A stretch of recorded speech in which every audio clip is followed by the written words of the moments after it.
Alhamdulillahi Rabbil Alamin.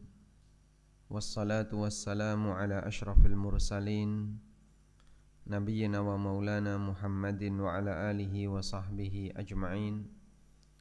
Wa ashhadu an la ilaha illallah wahdahu la sharika lah. Wa ashhadu anna Muhammadan abduhu wa rasuluh sallallahu alaihi wa ala alihi wa sahbihi wa man tabi'ahum bi ihsanin ila yaumiddin. Alhamdulillah, kembali kita melanjutkan kajian rutin dengan membaca kitab Riyadhus Shalihin. Dan insyaallah kita masuk bab yang ke-14 yang diberi judul oleh Imam An-Nawawi, Babun fil iqtisadi fil ibadah. Bab beribadah dengan tidak terlalu ngoyo, tidak terlalu berlebihan. Al-iqtisad itu bahasa kita ekonomis. Orang yang ekonomis namanya muqtasidun. Nah, makanya ada masjid Al-Muqtasidin. Itu masjid apa itu? Fakultas Ekonomi UII kan, Muqtasidin. Jurusan ekonomi itu Fannul Iqtisad. Babun fil iqtisadi fil ibadah. Bab sederhana ketika beribadah, maksudnya tidak ngoyo ketika beribadah. Salah satu di antara pengaruh orang yang terlalu ngoyo beribadah adalah akan lebih cepat bikin capek sehingga tidak istiqomah. Bahkan sampai menyebabkan orang itu mutung ketika beribadah. Kita diajarkan beribadah yang terbaik. InsyaAllah nanti akan kita baca beberapa hadis tentang itu. Ibadah yang baik. Ada dua pilihan ya. Banyak. Ada ibadah yang jumlahnya banyak tapi hanya sekali. Yang kedua, sedikit tapi rutin. Yang lebih baik yang mana? Yang ini ya. Sedangkan banyak tapi sekali, ini model borongan. Kita tidak diajarkan untuk beribadah model borongan. Meskipun realitanya ibadah kita lebih senang yang kayak gini. Jadi kalau sudah waktunya Ramadan ya kebut-kebutan maca Quran, kebut-kebutan sholat. Sudah begitu Ramadan selesai, wassalam ya. Qurannya ditutup sampai jumpa tahun depan. Ada banyak orang yang dia hanya membaca Quran ketika Ramadan saja. Ada yang datang ke masjid rajin pas Ramadan saja. Di luar Ramadan dia gak pernah kelihatan di masjid. Begitu Ramadan, Masya Allah, salat subuh aja dia berada di depan ya, di depan imam ya. Jadi kalau pas Ramadan ngoyo seperti itu, begitu selesai Ramadan dia ngilang, itu model orang yang ibadahnya borongan, diborong dalam jumlah banyak, setelah itu ditinggal. Sebab manusia kalau melakukan yang pertama itu lebih gampang daripada yang kedua. Melakukan yang pertama lebih gampang dibandingkan melakukan yang kedua. Contoh sederhananya seperti ini. Kenapa nomor 2 ini lebih bagus? Ini nomor 1, ini nomor 2.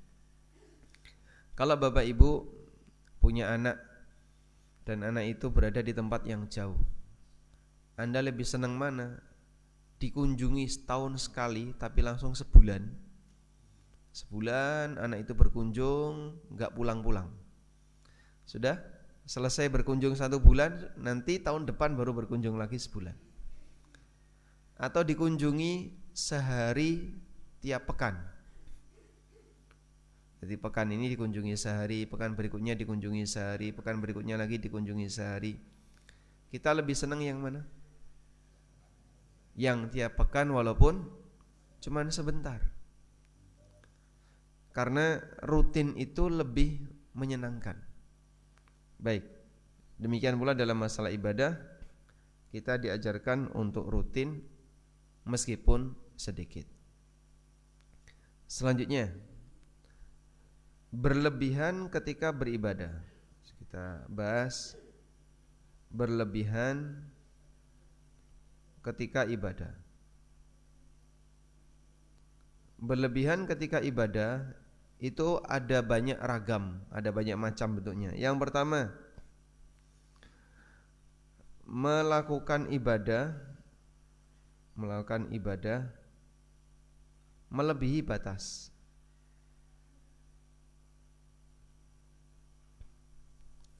Sehingga misalnya yang diajarkan cuma sampai grade 5, tapi dia melakukan sampai grade 7. Ini enggak boleh. Dulu orang Yahudi dan Nasrani, ahli kitab, mereka puasa itu lebih dari sebulan. Saat mereka puasa, mereka tambahkan 10 hari tambahannya, 10 hari setelahnya. Sehingga totalnya jadi 40 hari.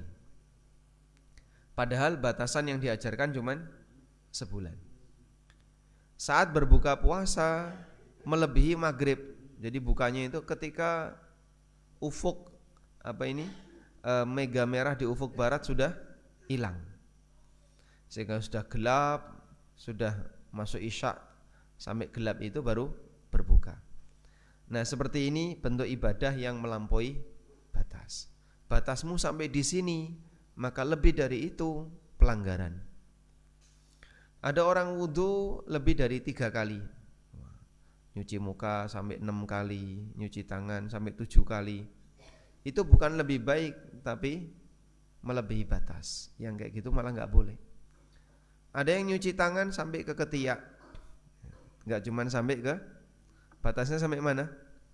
Ilal mirfaqain, sampai ke siku. Tapi dia cuci sampai ketiak, jadi basah semua bajunya, karena dia ingin lebihkan. Ada yang ketika nyuci kaki sampai ke dengkul. Nah, ini juga melebihi batas. Ada yang mengusap rambut tapi pakai air penuh 2 cakupan cakupan 2 telapak tangan. Saya pernah lihat orang kayak gini ya. Jadi kayak keramas gitu. Ini semuanya ibadah yang melebihi batas. Ibadah yang melebihi batas ini bukannya lebih baik, tapi menyalahi aturan. Karena itu Nabi SAW menyebut orang yang beribadah melebihi batas, dia telah berbuat dolim. Beliau pernah mengatakan hakadzal wudu.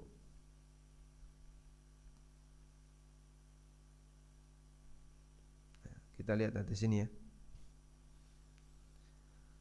Ada sebuah hadis riwayat Abu Dawud dan yang lainnya, Nasai, Ibnu Majah dan yang lainnya, dari sahabat Abdullah bin Amr radhiyallahu anhuma,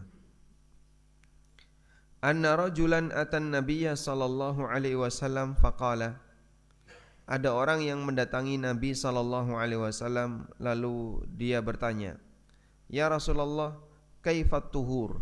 Ya Rasulullah, bagaimana cara bersuci? Fada'a bima'in fi ina'in, kemudian Nabi sallallahu alaihi wasallam minta dibawakan air, ditaruh di wadah.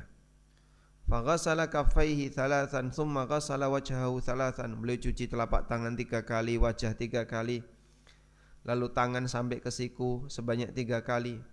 Kemudian beliau mengusap kepala beliau, kemudian beliau masukkan isbi'aihi sababatain fi udhunain, jari beliau yang telunjuk dimasukkan ke dalam telinga. Wa masaha bi ibhamaihi ala dhahrihi udhunain, kemudian beliau usapkan jempolnya di permukaan daun telinga. Kemudian beliau cuci kaki sebanyak 3 kali, lalu beliau bersabda. Nah, di sini yang kita jadikan sebagai catatan. Hakadzal wudu, seperti inilah wudu. Faman zada ala hadza, siapa yang lebih dari ini, au naqasa, atau mengurangi kewajiban wudu, faqad asaa, maka dia telah berbuat buruk, wa dzalama, dan berbuat zalim. Jadi lebih dari 3 itu bukannya lebih baik, tapi apa? Zalim. Maka jangan merasa bahwa dengan dilebih-lebihkan itu akan lebih sempurna, justru seperti itu mengurangi kesempurnaan. Karena itu termasuk di antara berlebihan ketika beribadah.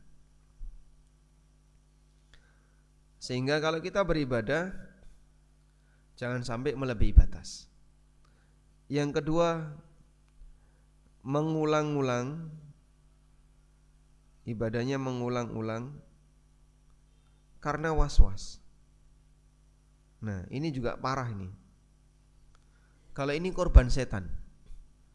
Saya kok merasa kayaknya tadi belum ngurut.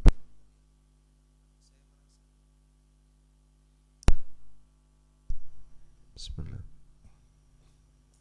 Saya merasa kayaknya tadi belum cuci tangan. Saya merasa kok belum mengusap kepala. Akhirnya dia dihantui perasaan merasa belum, terus diulang-ulang. Orang ini kena was-was setan. Maka bisa jadi dia melakukan sekali bersuci, tapi lama sekali wudu nggak keluar-keluar, apalagi wudunya di toilet. Atau orang ketika merasa kayaknya ada yang najis, jadi disiram terus nggak selesai. Ini penyakit ya. Seperti ini penyakit. Atau dia mengulang-ulang bacaan Al-Fatihah dalam sholat. Iyyaka. Saya pernah lihat orang kayak gitu. Mau mengucapkan iyyaka na'budu itu, jadi kan harus dibuat sangat fasih. Iyyaka. Diulangi lagi. Iyyaka. Diulangi terus. Ya. Ada yang baca alhamd.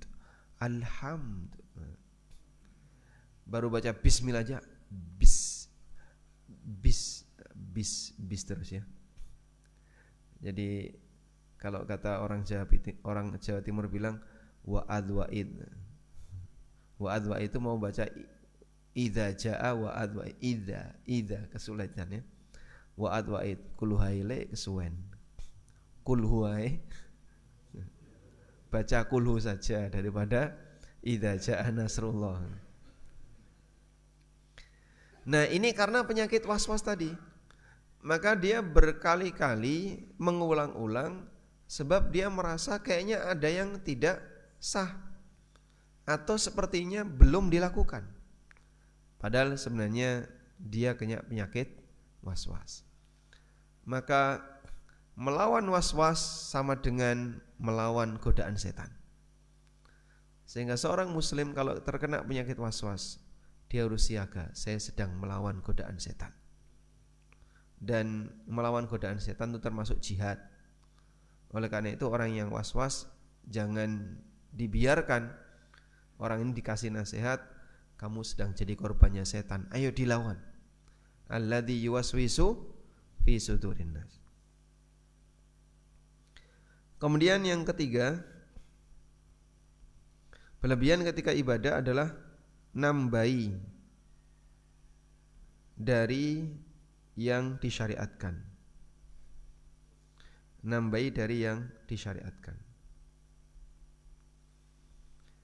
Ya, kalau bisa lakukan saja sesuai dengan teks yang ada, sesuai dengan redaksi yang disyariatkan, dan tidak ditambahi.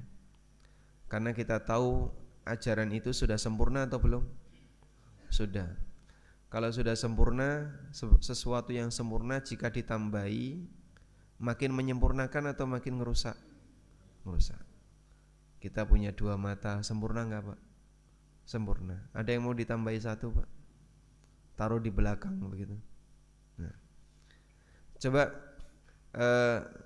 nanti kita cek ya. Saya sambil bertanya kepada Bapak Ibu, mungkin Anda punya pengalaman yang berbeda dengan saya. Ada salah satu mantan budaknya Nabi SAW, namanya Thauban. Karena Nabi SAW idzan sarafa min salatihi istaghfara thalathan.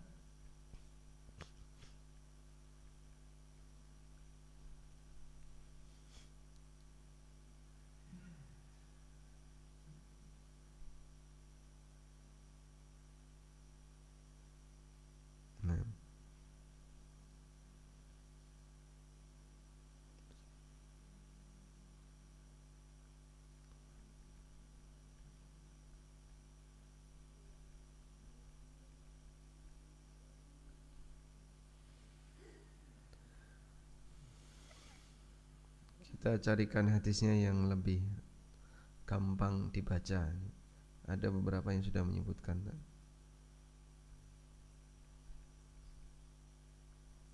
Nah.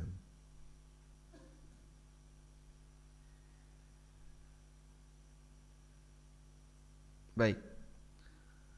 Hadisnya riwayat Muslim ya. Disebutkan dalam Sahih Muslim. Dari Thauban maula Rasulullah sallallahu alaihi wasallam, mantan budaknya Rasulullah sallallahu alaihi wasallam. Beliau bercerita, kana Rasulullah sallallahu alaihi wasallam idzan sarafa min salatihi istaghfara thalathan. Rasulullah sallallahu alaihi wasallam kalau selesai salat beliau membaca istighfar 3 kali. Astaghfirullah, astaghfirullah, astaghfirullah. Ada seorang perawi yang bernama Imam Al-Auza'i.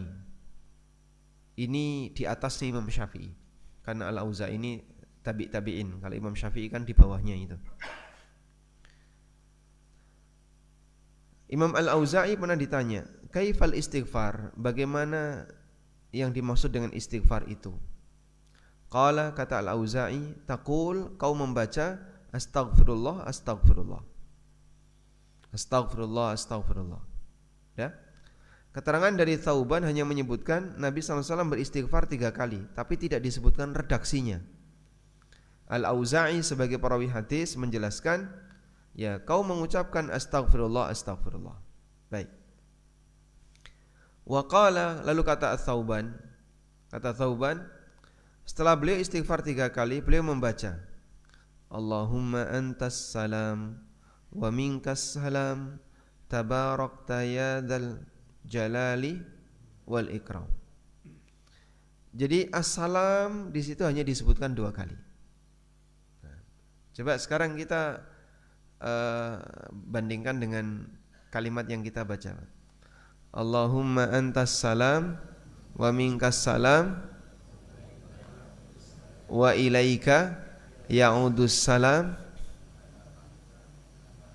Bukan. Terus apa lagi? Wa adkhilnal jannata daras salam. Terus ada lagi kayaknya. Sudah. Berarti 4. Allahumma antas salam wa minkas salam wa ilaika ya'udus salam wa adkhilnal jannata. Sebelumnya ini apa? Fahayyina rabbana bisalam wa adkhilnal jannata daras salam tabarakta ya dzal jalali wal ikram. Jadinya ada beberapa redaksi tambahan. Sampai sekarang itu saya belum menjumpai riwayat tambahan itu ada di mana. Tapi kalau kita diminta untuk milih, Anda lebih senang yang mana? Redaksi yang panjang itu atau yang ringkas ini? Karena redaksi yang disebutkan dalam riwayat Muslim cuma segini, Allahumma antas salam wa minkas salam tabarakta ya dzal jalali wal ikram. Cuman kan redaksi yang umumnya dibaca orang itu panjang. Nah, saya nyari-nyari redaksi panjang ini ada di mana? Kalau ada keterangan riwayat yang lain, Nabi SAW kadang baca pendek, kadang baca panjang, akan kita ikuti. Sama seperti misalnya doa doa iftitah itu kan kadang ada redaksi panjang, ada redaksi pendek. Semuanya sunnah Nabi SAW. Nah, maka kalau kita menggunakan prinsip bahwa al-iqtisad fil ibadah, beribadah dengan sederhana itu yang terbaik, mengikuti teks seperti yang ada, saya yakin ini yang terbaik. Ya. Saya yakin ini yang terbaik. Baik, belum lagi untuk doa-doa yang lain ya. Sehingga kalau bisa kami sejalan dengan apa yang disebutkan oleh An-Nawawi rahimahullah dalam Riyadhus Shalihin, al-iqtisadu fil ibadah adalah melaksanakan ibadah sesuai dengan panduan, tidak ditambahi, kemudian tidak diulang-ulang karena was-was, dan tidak melebihi batas. Baik. Selanjutnya, ibadah yang termasuk berlebihan adalah melakukan ibadah terlalu menguras tenaga, terlalu ngoyo, terlalu berlebihan, padahal bisa dilakukan dengan lebih mudah.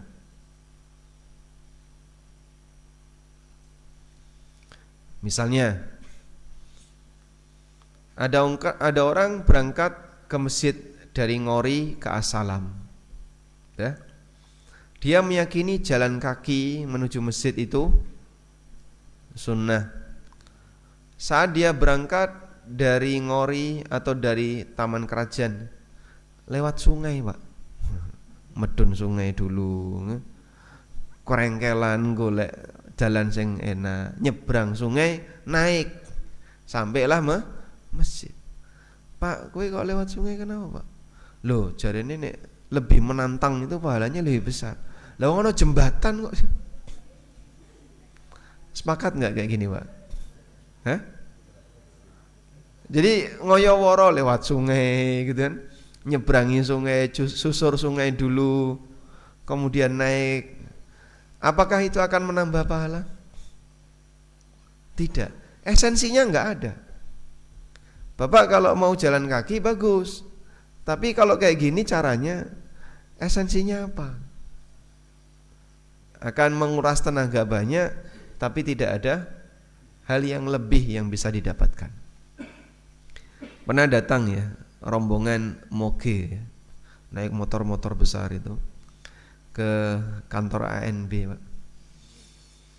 Mungkin banyak sekali ya, belasan motor itu. Nah, terus saya sempat sampaikan ke mereka, besok lagi kalau ke sini naik mobil saja, jangan naik kayak gini. Oh, satu orang satu motor kan jadi ngerameni kalau suaranya gede-gede. Saya kurang begitu suka lihat kayak gini. Nah, salah satu di antara mereka bilang, Ustadz, saya punya rencana mau umroh pakai motor. Biayanya berapa itu, Pak? Ya mungkin sekitar 200-an juta. Masya Allah. Pak, Bapak naik pesawat itu cuma 30-an juta, itu pun sudah bagus hotelnya. Ini naik motor sekian bulan, biaya ratusan juta. Kalau Bapak lakukan, didoakan keburukan oleh Nabi SAW. Loh kok bisa? Ada satu doa buruk yang diberikan Nabi SAW untuk orang yang terlalu ngoyo ketika melakukan ibadah. Beliau mendoakan halakal mutanatti'un, celakalah para mutanatti'un. Halakal mutanatti'un, cilaka al mutanatti'un. Ala halakal mutanatti'un, cilaka al mutanatti'un. Diulangi 3 kali. Hadis ini riwayat Abdullah bin Mas'ud, disebutkan dalam kitab Ghayatul Maram. Di sini disebutkan dalam Sahih Muslim dari sahabat Abdullah bin Mas'ud. Halakal mutanatti'un qalaha thalathan. Nabi SAW mengulangi 3 kali. Cilaka al mutanatti'un. Siapa al mutanatti'un itu? Coba kita lihat di sini ya. Al mutanatti'un, at-tanattu maknanya adalah ayyataqa'aral insanu fil kalam wa yatashaddaq fihi au bi fi'lihi au bi ra'yihi. Orang yang berlebih-lebihan. Ketika bicara berlebih-lebihan, ketika berbuat berlebihan, mikirnya juga mikir kelebihan. Ya. Jadi model yang golek ngoyo padahal bisa lebih mudah. Itu didoakan keburukan oleh Nabi sallallahu alaihi wasallam. Baca Fatihah tidak harus 100% sesuai tajwid, makhrajnya enggak boleh ada yang kurang. Bismillah. Bismillah. Ini bismillah itu. Pernah dengar kayak gitu, Pak? Bis itu enggak selesai. Bismillahirrahmanirrahim. Ar-Rahman, dia mau baca Ar-Rahmanir-Rahim, ringan sebenarnya, tapi dibuat susah. Saya pernah ketemu orang kayak gitu, sholat asar itu ya. Dari mulai takbiratul ihram imam sampai menjelang salam dia belum selesai membaca bismillah. Dia cuma membaca bis gitu. Alhamdulillah iyyaka na'budu. Saya sampai lihat orang itu kasihan ini ya. Pernah ada kayak gitu ya? Nah, ini korban setan. Jadi dia tanattu berlebihan ketika beribadah. Nah, saat dia melakukan seperti itu, akhirnya dia sendiri yang capek. Ketika dia sendiri yang capek, lama-lama mutung. Sehingga kalau sudah mutung, wis moh ibadah, timbangannya kangelan kayak yang ini. Akhirnya dia tinggalkan yang wajib. Dan ini termasuk di antara yang didoakan keburukan oleh Nabi sallallahu alaihi wasallam. Lakukan yang sederhana, mau diperbanyak silahkan, tapi yang normal saja. Dan yang lebih penting adalah sungguh-sungguh masalah batin. Ikhlasnya dibenerin. Kemudian semangat untuk mengikuti sunnah Nabi sallallahu alaihi wasallam dibenerin. Sedangkan tata cara yang sebenarnya ringan enggak usah dibuat susah. Walhamdulillah. Baik, ini bentuk berlebihan dalam ibadah. Sekarang coba kita lihat keterangan An-Nawawi. Seperti kebiasaan An-Nawawi dalam Riyadhus Shalihin, beliau cantumkan dalil dari Al-Quran terlebih dahulu. Qala Allah Ta'ala berfirman, Taha ma anzalna 'alaikal Qur'ana litashqa. Taha, aku tidaklah menurunkan Al-Quran kepadamu litashqa, untuk membuat kau celaka. Al-Quran itu bukan kitab yang membuat orang yang membaca dan mempelajarinya jadi celaka. Sehingga gak ada ceritanya mengikuti syariat melarat, itu gak ada. Karena Allah menjamin, Allah tidak menurunkan Al-Quran untuk membuat manusia jadi celaka. Tapi dalam bayangan banyak orang, ngikuti syariat makin repot dan menyusahkan. Ikut syariat makin melarat. Ada orang kayak gitu, Pak. Banyak. Sehingga dia ketakutan kalau mengikuti syariat nanti banyak yang gak boleh, banyak yang dilarang, hidup makin susah. Dikit-dikit kalau gak haram riba. Padahal Allah tidaklah menurunkan Al-Quran untuk membuat hambanya jadi hamba yang celaka, hidupnya susah atau makin melarat. Dan wallahu a'lam, kalau cerita ini sahih ya, meskipun ulama masih berbeda pendapat ya, apa yang menyebabkan Umar bin Khattab masuk Islam? Ada yang bilang beliau mendengar kabar kalau adik perempuannya masuk Islam. Maka datanglah Umar untuk menghampiri adik perempuan. Lalu adik perempuannya menyembunyikan Quran, karena nanti khawatir tidak disobek-sobek sama Umar. Nah, saat Quran itu direbut oleh Umar, yang dia baca ini, Taha ma anzalna 'alaikal Qur'ana litashqa. Aku tidaklah menurunkan Al-Quran kepadamu litashqa, agar kau jadi celaka. Baru pertama kali beliau mendengar ada ungkapan seindah ini. Orang Arab kan bisa mengenali ya, ini ungkapan yang indah, ungkapan yang memberikan pengaruh kuat bagi batin. Akhirnya Umar masuk Islam. Sehingga hati seorang Umar bisa luluh ketika membaca awal dari surat Thaha. Ma anzalna 'alaikal Qur'ana litashqa illa tadhkiratan liman yakhsha tanzilam mimman khalaqal arda was samawatil ula ar-rahmanu 'alal arsy istawa. Seperti itu bisa membuat luluh hati seorang Umar. Kita yang mungkin hatinya tidak lebih keras dibandingkan orang jahiliyah, seharusnya bisa lebih luluh ya. Maka jangan sampai kita merasa dengan mengikuti syariat hidup jadi makin melarat, meskipun sebagian orang punya anggapan demikian. Sehingga ada banyak orang yang gak berani untuk mendekat, mendengarkan pengajian.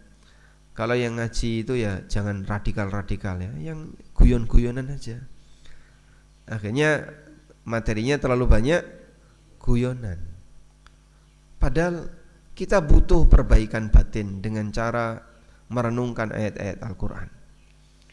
Wa qala ta'ala, dan Allah Ta'ala berfirman, yuridullahu bikumul yusra wa la yuridu bikumul usra. Allah menghendaki kemudahan bagi kalian dan Allah tidak menghendaki kesulitan. Kalau bisa dipermudah, ngapain dipersulit? Jangan dibalik ya. Sekarang malah dibalik. Kalau bisa dipersulit, ngapain dipermudah? Itu prinsip apa? Birokrasi. Jadi Allah menghendaki kemudahan bagi kalian. Kalau bisa dilakukan dengan mudah, kalian gak perlu melakukannya dengan susah payah. Sing angel-angel tinggalkan. Yuridullahu bikumul yusra wa la yuridu bikumul usra. Allah menghendaki kemudahan bagi kalian dan Allah tidak menghendaki kesulitan bagi kalian. Berangkat umroh nganggo sepeda motor, itu manfaatnya apa? Dia harus banyak berhenti di banyak daerah. Berhenti di negara ini, nanti nginep di hotel, berhenti lagi, nginep lagi, berhenti lagi. Belum makannya, waktunya butuh waktu panjang, makannya butuh makan yang banyak, tempat istirahatnya juga sama. Belum apanya? Resikonya. Jangan-jangan nanti dia ditangkap di daerah yang lain. Tapi terkadang jadi bahan kebanggaan. Baik, selama bisa dibuat mudah, maka jangan dipersulit. Itulah semangat syariat kita, sehingga ketika kita beribadah, beribadahlah yang sederhana, jangan terlalu berlebihan, karena berlebihan itu justru tidak menambah pahala, namun sebaliknya berlebihan itu akan mengurangi kualitas ibadahnya. Nah, ada namanya wisol. Wisol itu apa? Wisol nyambung puasa hari pertama dengan hari yang kedua, tanpa buka, tanpa sahur. Apa hukumnya? Haram.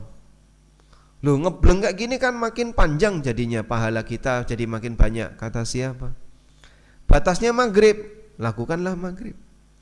Coba lihat ya, Nabi SAW pernah bersabda,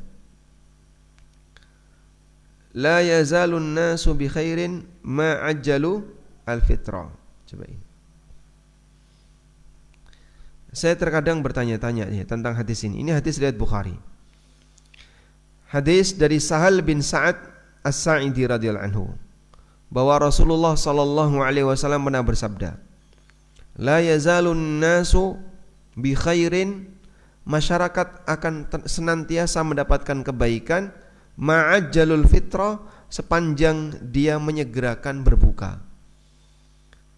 Apa sih pengaruhnya cuman menyegerakan berbuka tapi orang mendapatkan kebaikan? Saya pernah berpikir apa ya, cuman menyegerakan makan, menyegerakan minum tuh pengaruhnya apa kok sampai dikatakan Nabi SAW, masyarakat akan senantiasa mendapatkan kebaikan sepanjang mereka menyegerakan berbuka. Akhirnya saya menemukan satu kesimpulan ini. Ada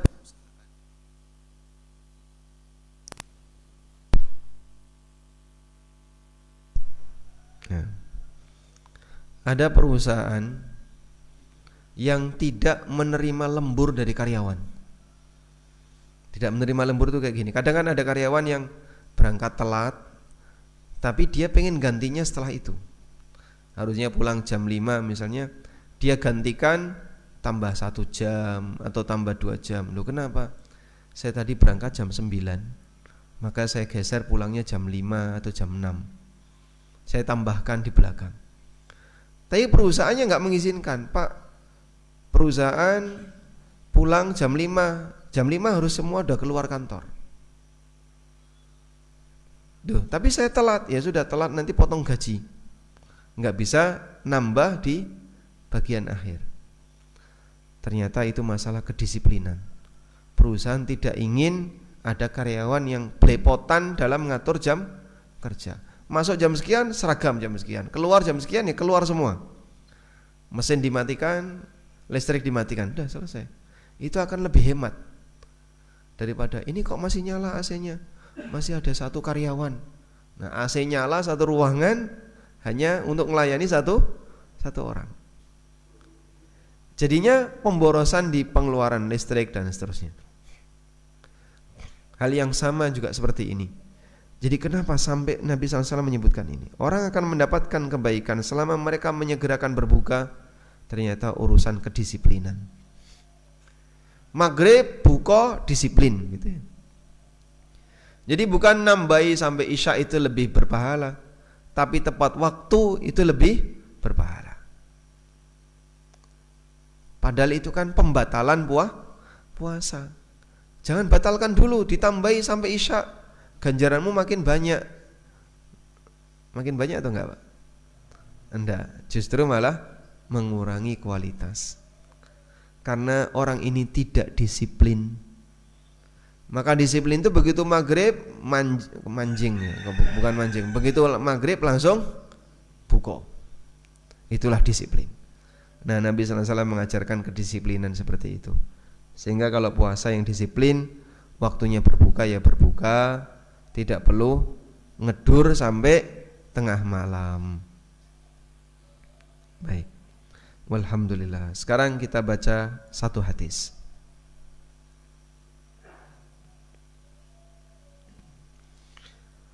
Wa an Aisyah radhiyallahu anha, dari Aisyah radhiyallahu anha.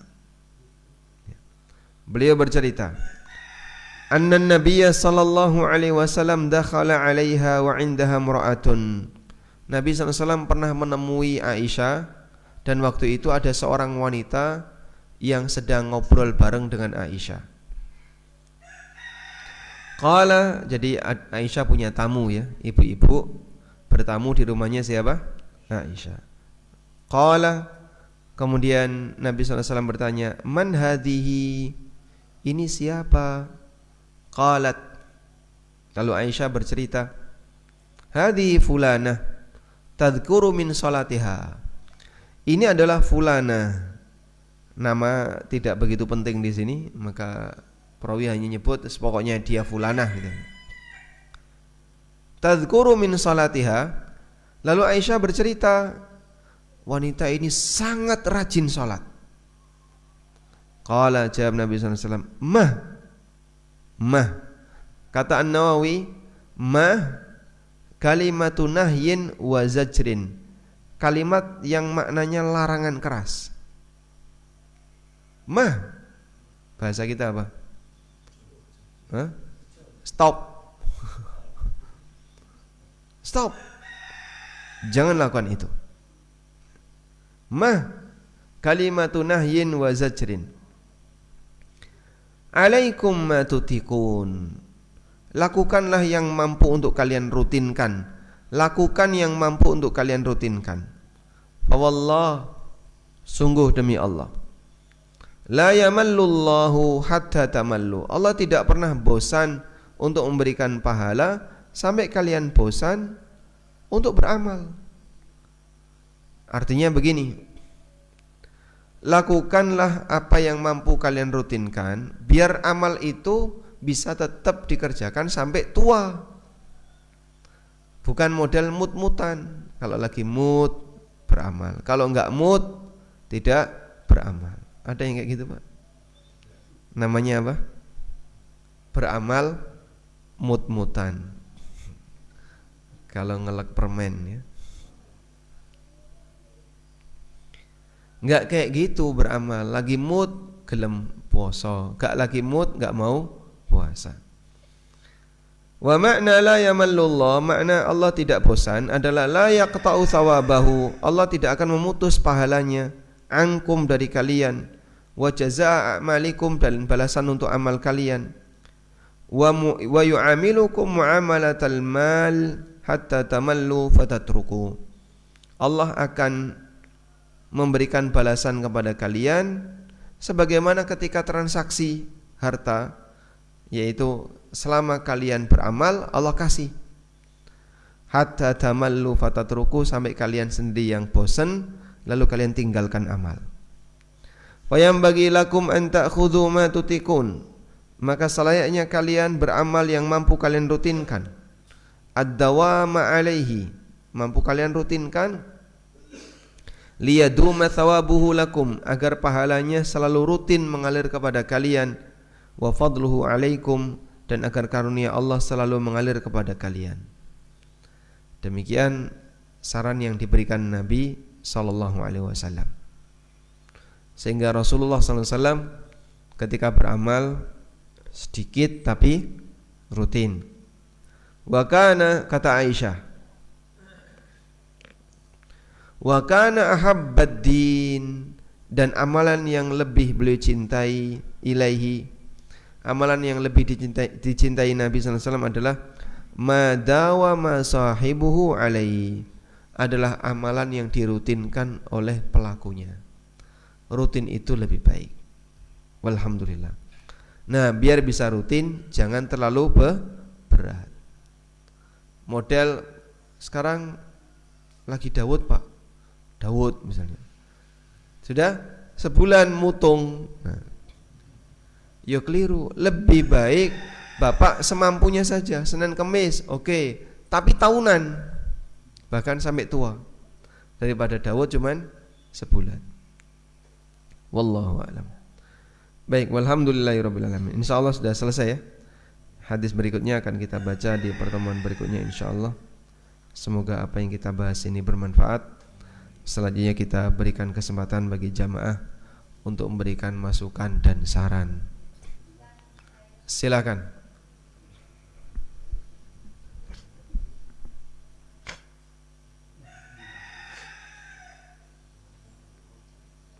Assalamualaikum warahmatullahi wabarakatuh. Waalaikumsalam warahmatullahi wabarakatuh. Berkenaan dengan hadis pembicaraan kali ini, saya ingin menanyakan tentang rukhsah. Itu hak atau kewajiban? Tentang karena apa? Rukhsah. Itu hak atau kewajiban? Karena kalau hak itu kan boleh tidak diambil. Jadi misalnya pergi kemana gitu, dia nggak mendobel sholat gitu, meringkas sholat gitu. Itu kadang-kadang ada merasa lebih gitu dibandingkan orang-orang yang mengambil rukhsah. Jadi rukhsah itu hak atau kewajiban. Kalau kewajiban itu berarti harus diambil, tapi kalau hak itu kan bebas.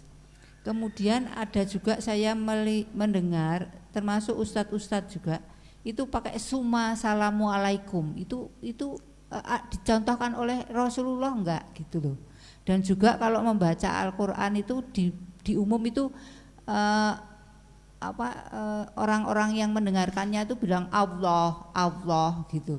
Nah, itu yang ingin saya tanyakan. Terima kasih. Assalamualaikum warahmatullahi wabarakatuh. Waalaikumsalam warahmatullahi wabarakatuh. Ya.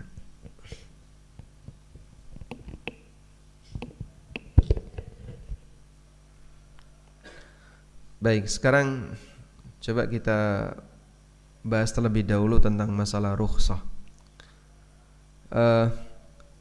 Ada satu hadis,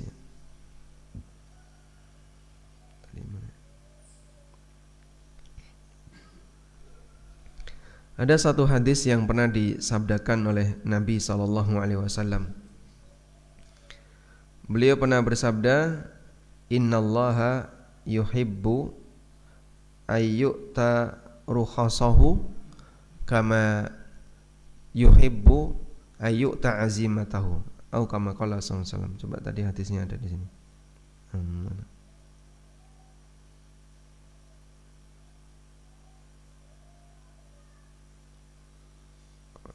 Jadi enggak.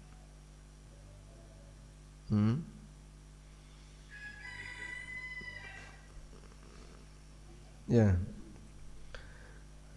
Innallaha yuhibbu, baik. Innallaha, kita carikan.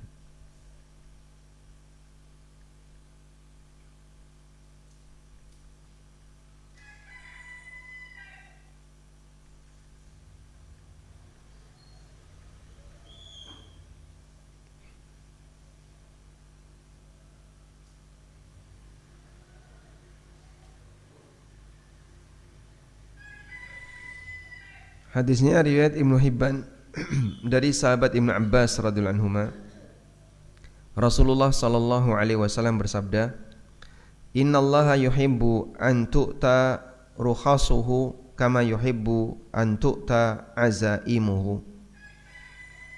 Allah mencintai rukhsahnya dilakukan sebagaimana Allah mencintai azimahnya dilakukan. Nah, berarti kita perlu mengenal dulu di sini ya. Jadi amalan itu ada dua, dilihat dari sesuai kondisi normal atau tidak. Ada yang disebut dengan amalan azimah. Azimah itu lawannya rukhsah. Yang kedua rukhsah. Jadi yang nggak dapat rukhsah itu namanya apa? Azimah. Contoh sholat duhur 4 rakaat itu namanya azimah. Contoh lain, sholat tepat waktu tidak jamak itu namanya azimah. Ramadan puasa namanya azimah. Kalau rukhsah berarti lawannya dari azimah. Dia lebih ringan. Sholat 4 rakaat jadi 2, sholatnya di jamak, tidak puasa dan seterusnya. Itu namanya rukhsah. Nabi SAW menyebutkan dalam hadis dari Ibnu Abbas tadi ya, yang diriwayatkan oleh Ibnu Hibban, bahwa Allah Subhanahu wa taala mencintai ketika seseorang melakukan rukhsah yang Allah berikan kepadanya, sebagaimana Allah mencintai azimah. Baik, rukhsah ini terjadi ketika kapan? Ketika ada uzur. Kalau azimah ini dilakukan dalam kondisi normal, sehingga orang itu beramal sesuai keadaan. Maka manusia yang baik, hamba yang baik ketika beramal adalah saat normal dia kerjakan normal, saat ada uzur dia kerjakan rukhsah. Nah, itu yang dimaksud sabda Nabi SAW, Allah Subhanahu wa ta'ala mencintai hambanya melakukan rukhsahnya sebagaimana dia mencintai hambanya melakukan azimahnya. Sebab masing-masing kondisi berbeda. Karena itu bisa membedakan ini uzur dan ini tidak uzur. Ini salah satu tanda cerdasnya seseorang. Dia bisa membedakan keadaan. Oleh karena itu ketika dalam keadaan uzur kok dipaksa azimah, keliru. Sebagaimana ketika keadaan normal dia ngambil rukhsah, salah. Kenapa jamak? Mau tidur. Nah, mau tidur. Enggak bisa jadi alasan biar tidurnya panjang. Maghrib sama isya di jamak takdim, terus ngantuk turu, gimana? Sholatnya sah atau batal? Ya batal. Berarti dia sholat isya sebelum waktu. Sementara dia tidak sedang safar, tidak sedang sakit, hanya karena alasan ngantuk misalnya. Baik. Selanjutnya, bagaimana kondisi rukhsah dan azimah? Sekarang coba kita baca keterangan ini.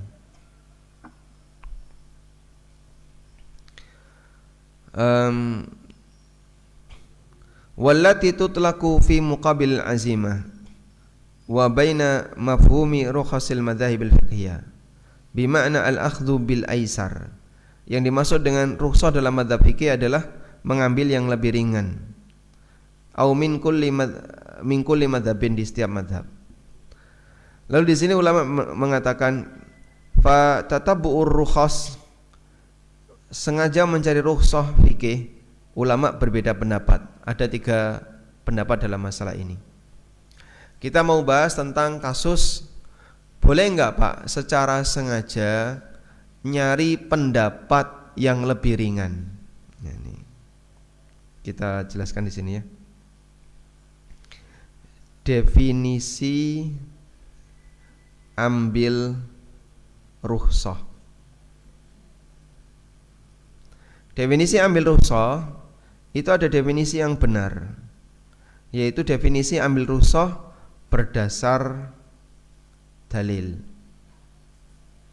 Misalnya Ini disyariatkan untuk tidak puasa, disyariatkan untuk apa? Untuk qasar, disyariatkan untuk jamak dan seterusnya. Maka dia ngambil rukhsah berdasarkan apa? Dalil. Ini yang benar. Yang kedua, ada definisi mengambil rukhsah yang salah. Itu nyari-nyari yang ringan dalam madhab. Cari mana yang paling gampang. Nah, di sini ada keterangan ulama. Ulama beda pendapat mengenai hukum nyari yang paling gampang dalam madhab. Pendapat yang pertama dilarang secara mutlak. Dan ini pendapat Ibnu Hazm, Al-Ghazali, An-Nawawi, As-Subki, Ibnu Qayyim, Asy-Syatibi, dan dinukil oleh Ibnu Hazm dan Ibnu Abdul Bar. Ulama sepakat dalam hal ini. Ats-tsani, pendapat yang kedua, hukumnya boleh.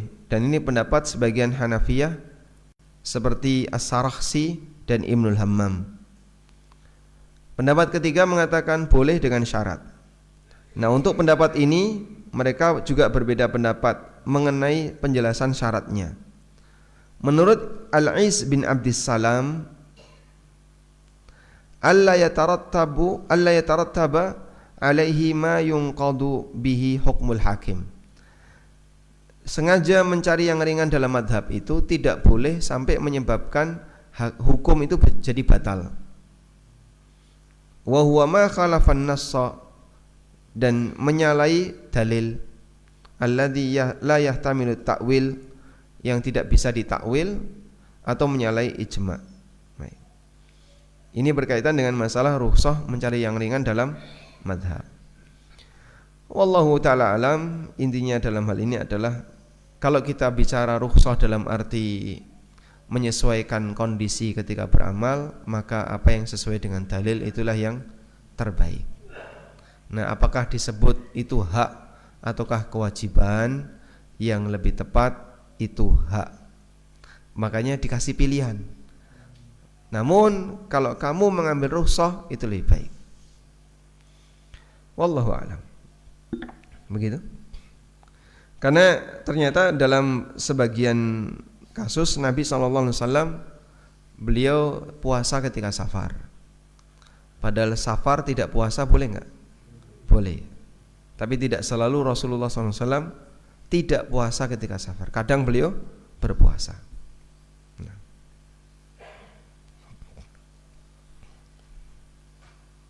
Apakah cukup menjelaskan atau ada tambahan? Nah. Ya? Tsummas salamu alaikum. Nah. Kalau tsummas salamu alaikum ada panduannya enggak? Saya enggak tahu ya. Tapi dalam percakapan sehari-hari orang menyampaikan salam ya. Orang menyampaikan salam dalam percakapan sehari-hari. Tsumma itu artinya apa? Kemudian. Ya, tsumma itu artinya kemudian. Wa sallallahu ala nabiyyina Muhammadin wa ala alihi wa sahbihi wa sallam. Tsummas salamu alaikum. Setelah dia membaca salawat, kemudian assalamu alaikum. Nah, tsumma di situ artinya kemudian. Tapi tsumma di situ kan tujuannya untuk percakapan. Kalau salamnya redaksinya tidak diubah.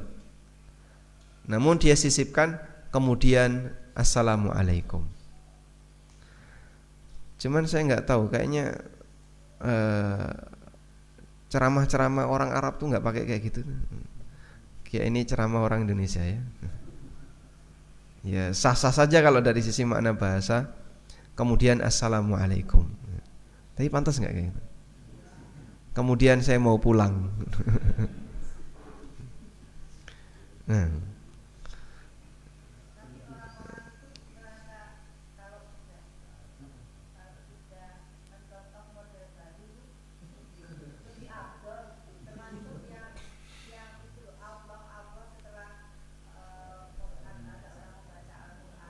Iya.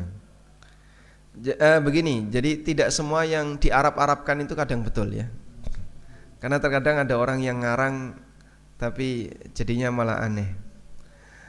Salam ta'rif, nah misalnya Ini ada titipan salam ta'rif dan salam ta'zim. Itu di Arab-Arabkan tapi malah aneh. Kalau mau kirim salam ya cukup saya menyampaikan salam dari si A untuk Anda aja selesai. Ya. Karena memang yang terjadi di kalangan orang Arab yang punya bahasa Arab yang kayak gitu. Akri minnis salam ilai. Akri minnis salam ilai. Sampaikan salam dariku untuknya. Udah gitu aja. Nah, nanti yang menerima menjawab dengan apa? Wa alaika wa alaissalam. Jadi dua, untukmu dan untuknya assalam. Nah, di tempat kita kan kadang ditambahi ada salam takdim, salam ta'rif, terus salam apa lagi? Kalau salam tempel beda lagi. Nah, wallahu a'lam. Enggak, orangnya bergaya pakai bahasa Arab tapi jadinya agak sedikit lucu. Para pentakziah itu apa? Muazzizin dan muazzizat. Nah, ada lagi tentang Allah ya. Ada nggak Pak riwayat kayak gitu? Pernah dapat? Sering dengar. Jadi baca satu ayat Allah, baca ayat lagi Allah. Ya seharusnya didengerin, didengerin sampai selesai. Perenungan itu terjadi tanpa harus mengucapkan kata Allah. Akhirnya dia nggak ngerti ini ayat apa Allah.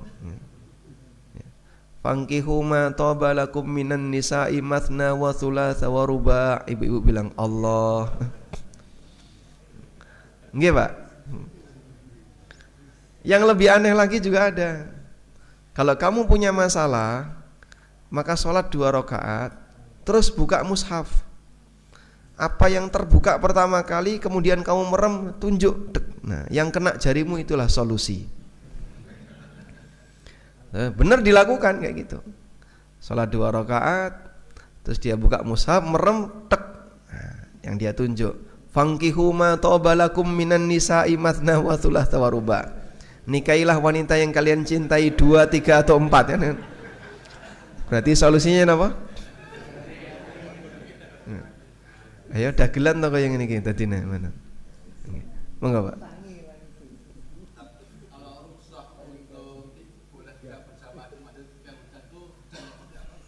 Kalau rukhsah boleh tidak berjamaah di masjid ketika hujan.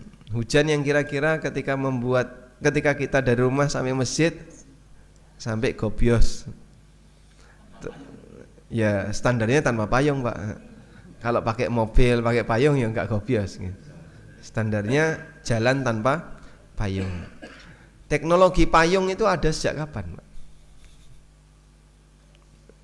Di zaman dulu orang ketika ngeyup pakai apa? Mungkin pakai daun ya. Pakai daun. Sementara orang punya payung, punya mantol itu kan belakangan ya. Yang dulu mungkin mereka nggak ada yang kayak gitu. Jadi standarnya tanpa payung. Cukup insyaallah. Baik demikian. Semoga bermanfaat. Oh judul ya, belum ditutup. Sudah nadai judul. Wassallallahu ala nabiyyina Muhammadin wa ala alihi wa sahbihi wasallam. Wa akhiru da'wana alhamdulillahi rabbil alamin. Wassalamualaikum warahmatullahi wabarakatuh.